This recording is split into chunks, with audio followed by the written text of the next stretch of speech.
Open natin ang parcel from Hair Glow Vibe. Ito yung padala nilang sample product nila na hair dye stick. Yung hindi ko pa napopost, ang dami ng benta. Thank you so much. Ayan. Thank you so much Hair Glow Vibe sa auto-approve na sample product niyo na hair dye. Ayan. Gagamitin ko na. Tingnan nyo naman, meron na ako mga white dyan. No? Try natin.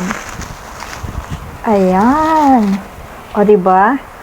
Ang kanilang long-lasting temporary hair dye. Long-lasting temporary hair dye. So, ibig sabihin, matagal pala. Hindi siya yung ano. Ayan, o. Ang kinuha ko ay isang brown at saka isang black.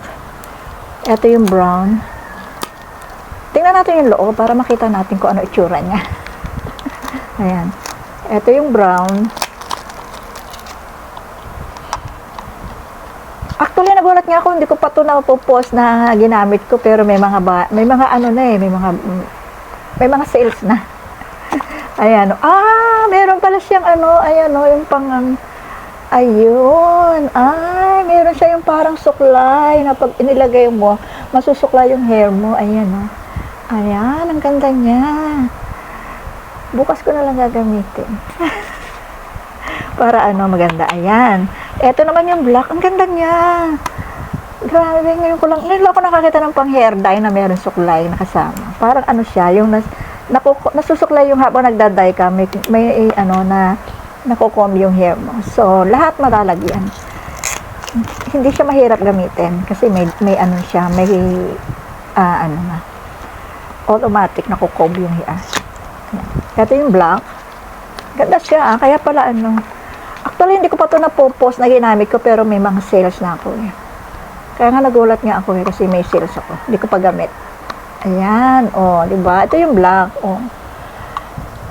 Bukas gamitin ko. Bukas ako magpo-post ng gagamitin ko to. Kasi syempre kailangan natin ng video para sa promotion, di ba? Pero ito ay sa ano lang. Itong pagbubukas ko na to ay sa pag video ano lang, para sa pag-open lang. Ano na tawag dito? Sa unboxing lang ng parcel to. Pero yung paggamit, syempre, iba pa yon, o diba? O, ganda. Ganda pala ng product nila. Ayan. Thank you so much, Hair Glow Vibe, sa pre-sample na dalawang hair stick na one brown, one black. Ganda niya. Long lasting daw, Eddie. Thank you.